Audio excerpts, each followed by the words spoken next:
Let's begin with a look at economics in general and how macroeconomics fits into the overall discipline.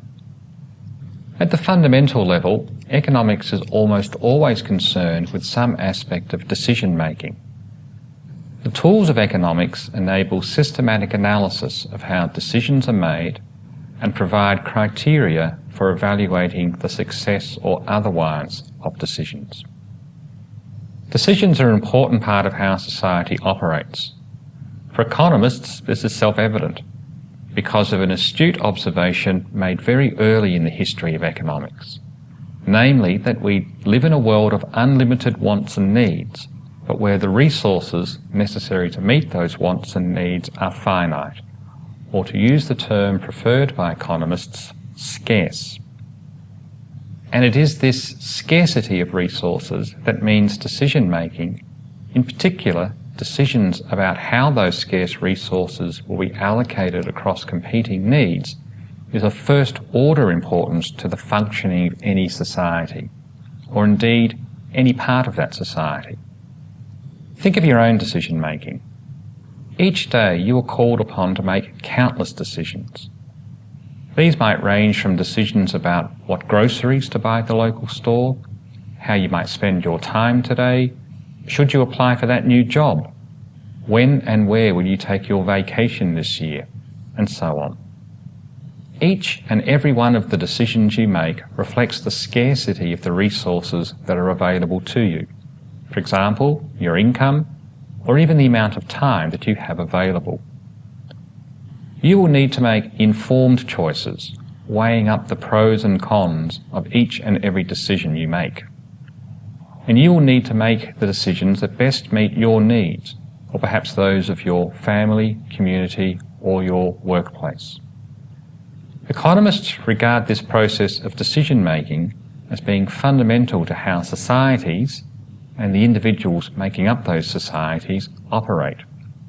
And so decision-making is central to almost all analysis in economics. Economists study decision-making across all aspects of society.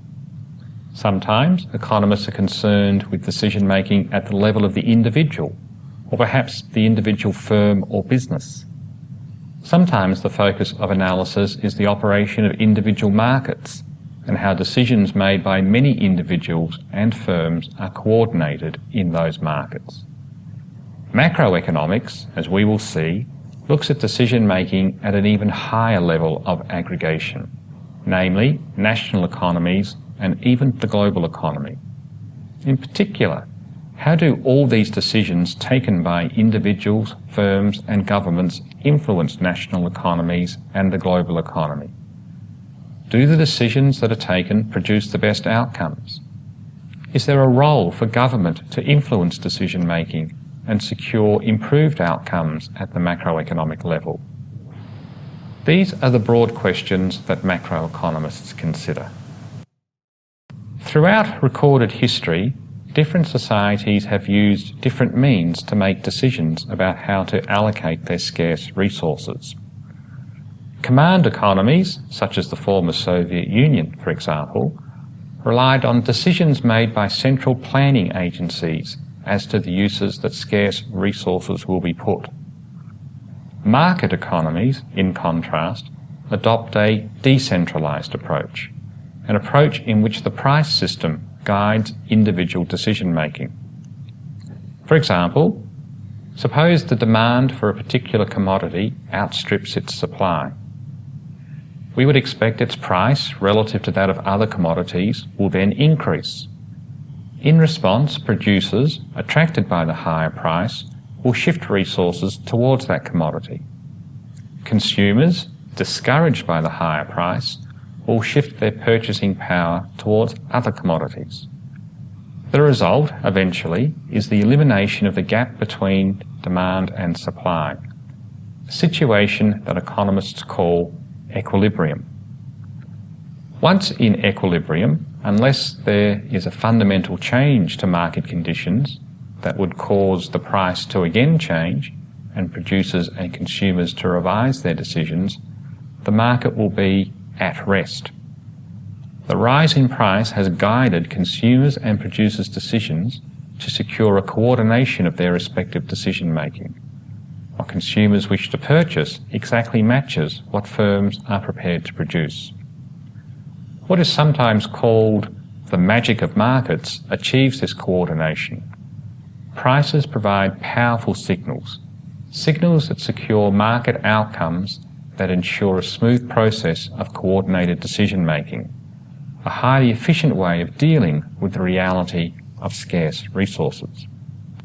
Economics is traditionally divided into two main subdisciplines, microeconomics and macroeconomics.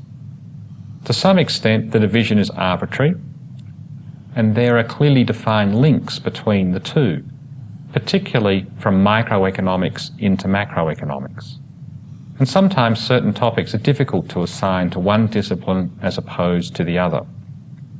Nevertheless, most economists view themselves as working primarily in one of these two disciplines. Microeconomic analysis emphasises individual units in the economy and how they interact through the medium of the market. It is a powerful mode of analysis that provides insight into the motivations and decision-making of individual consumers and producers, the circumstances in which markets successfully coordinate their actions, and mind you, this doesn't always work, a theme we will come back to, and the role government can play in addressing instances of market failure. Here are some examples of what might be regarded as typical microeconomics questions. But I stress the field is much broader than this, encompassing virtually all aspects of individual decision-making and the complex interactions that exist between individuals and the economic institutions such as the market that have evolved through time. With a limited budget, how should members of an individual household organise spending across goods and services? Given market conditions, how does a firm choose how much to produce? Will prices coordinate household spending and firms' production in a way that best allocates society's scarce resources? Macroeconomics, in contrast, and as the name suggests, shifts the emphasis away from the individual towards the aggregate. The name itself is derived from the Greek word macros, meaning large. As a generalization, one can think of macroeconomics as dealing with economic outcomes at the level of national economies and the global economy. However, the distinction between microeconomics and macroeconomics is not quite as stark as I have portrayed it. Many of the important analytical breakthroughs in macroeconomics, particularly in recent times, have come about by considering how the decision-making of individual units in the economy aggregates up to affect economic outcomes at the larger scale. An important part of modern macroeconomics is to consider what's known as its microeconomic foundations. And whilst this course will be devoted to macroeconomics, you will, by necessity, learn some microeconomics along the way. Here are some examples of questions studied by macroeconomists. Indeed, it is precisely these questions that we are going to answer in this course. What factors determine how much output a nation produces? Why do recessions occur? Why do different economies have different rates of inflation? What roles do monetary and fiscal policy play in managing the economy? And what are the sources of a nation's long-run growth? Let me return briefly to the market mechanism and to two of the most important concepts in economics, what are known as the fundamental theorems of welfare economics. The reason for having a look at this is to place the study of macroeconomics into some context. For many of the main problems studied by macroeconomists occur because of a breakdown in these fundamental theorems as they apply to the real world. The first fundamental theorem states that under ideal conditions, decentralized decision-making conducted through the medium of the market will lead to what is known as an optimal, that is, the best possible, allocation of resources. Economists are very precise when talking about optimal outcomes. What is meant by optimal is a situation in which there exists no possible way of reallocating resources that would make any one individual better off without harming at least one other individual. One can think of this as the no free lunch principle. When optimality has been achieved, one can't improve the welfare of any single person without harming at least one other person. However, if optimality has not been achieved, then unambiguous improvements in welfare can be achieved. People can be made better off through a reallocation of resources without harming anyone. The first fundamental theorem, which has a most elegant mathematical proof, states that decentralized decision-making in response to price signals and under certain ideal conditions yields an optimal outcome. This outcome is often known as Pareto optimality.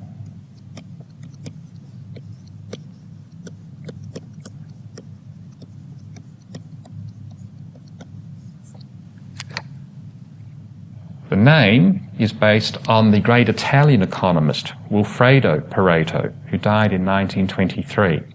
And he was the first scholar to consider optimality in these terms. You'll often hear the term Pareto optimality in all branches of economics. The second fundamental theorem is slightly more technical and states that there will always be a market-determined outcome that will support any Pareto-efficient allocation. The fundamental welfare theorems are an important intellectual foundation for economists' general view that market-determined resource allocation can produce highly desirable outcomes. And in a variety of situations, we can see this to be true, but not in all situations. And whilst microeconomics, for example, do indeed spend a great deal of their time analysing cases where the fundamental theorems do not hold, in macroeconomics, the breakdown of the theorems is particularly important. We can see this in the work of Keynes, who was writing at the time of the Great Depression. Whilst cataclysmic events like the Great Depression and the more recent global financial crisis are extraordinarily complex and most certainly not amenable to simple explanations based on one or two key factors, for many macroeconomists, these represent radical departures from the world of the fundamental welfare theorems. A great deal of macroeconomics is concerned with instances where market-based economies do not allocate resources efficiently at the aggregate level. An important qualification before we go any further. Macroeconomics is by no means a settled discipline where there is complete consensus amongst scholars. Many of my colleagues would take issue with my view of macroeconomics, that it deals with instances of pronounced market failure. In fact, a great deal of extremely useful and powerful macroeconomic analysis can be undertaken viewing aggregate outcomes as optimal market-based responses to the external environment.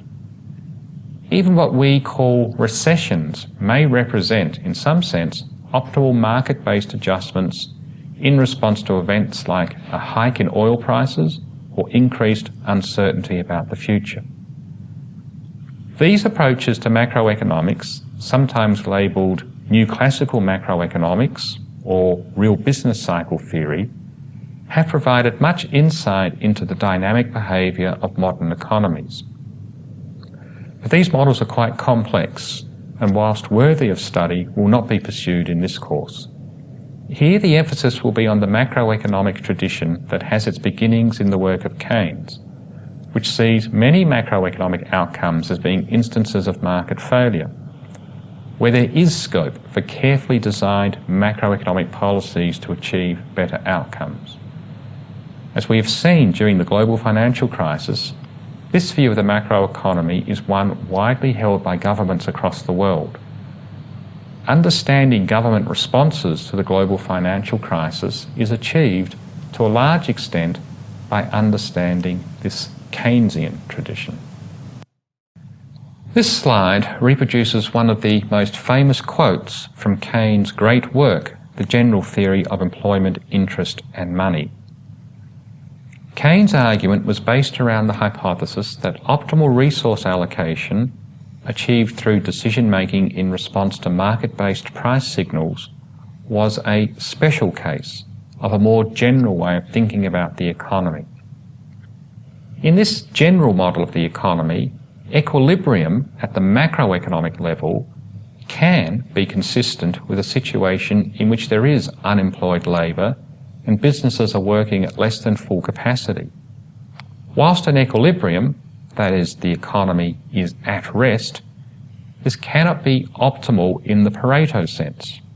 For example, providing work for an unemployed person need not harm anyone else.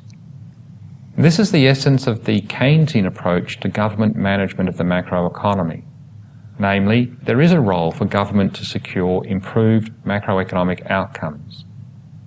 This view forms the basis for government's response to the global financial crisis.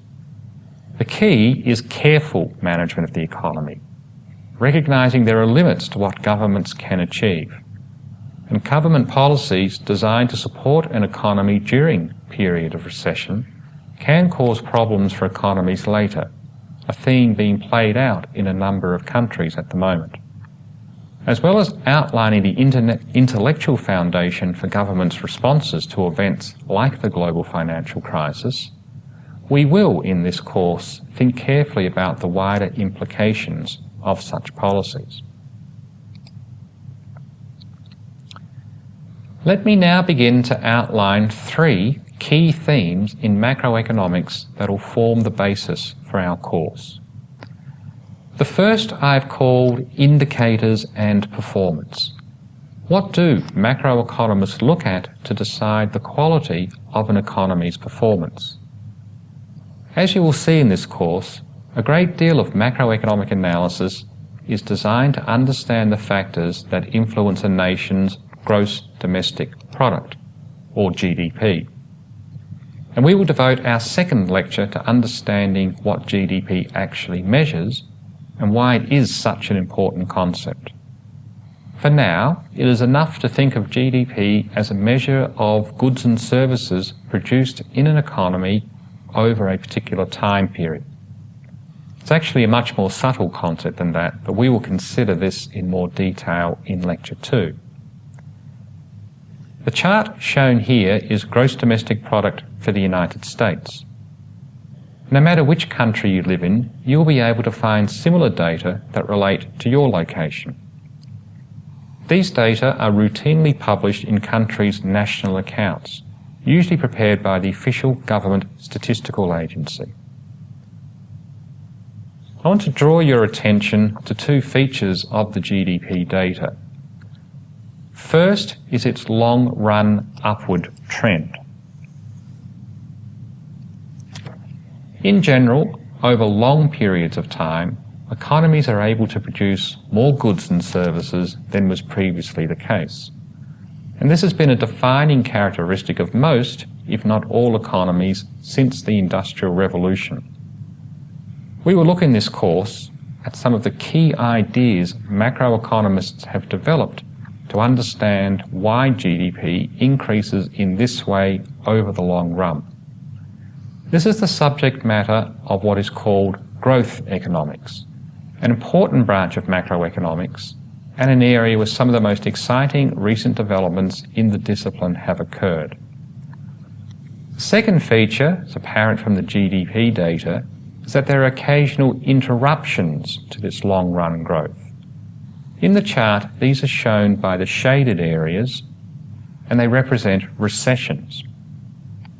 Why long-run growth is interrupted in this way is the key question addressed by business cycle analysis. It was this question that Keynes addressed in his general theory. and it is this question that has been front and centre in the minds of macroeconomists ever since the publication of the general theory. We will be spending a lot of our time thinking about exactly this issue. Another important indicator of macroeconomic performance is the rate of inflation, the rate at which the general level of prices in the economy is changing. This chart shows the United States inflation rate since the late 1940s. The historical pattern of inflation in the US is very similar to that of a great many other countries.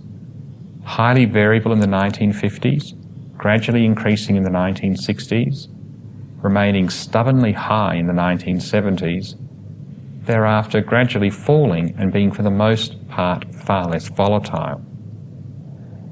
There is one other feature of the inflation data I wish to draw your attention to, because we will return to this in some detail.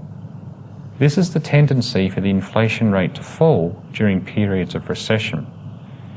This suggests a theme that we will explore in this course, the interrelationship that exists between GDP and macroeconomic performance more generally and inflation.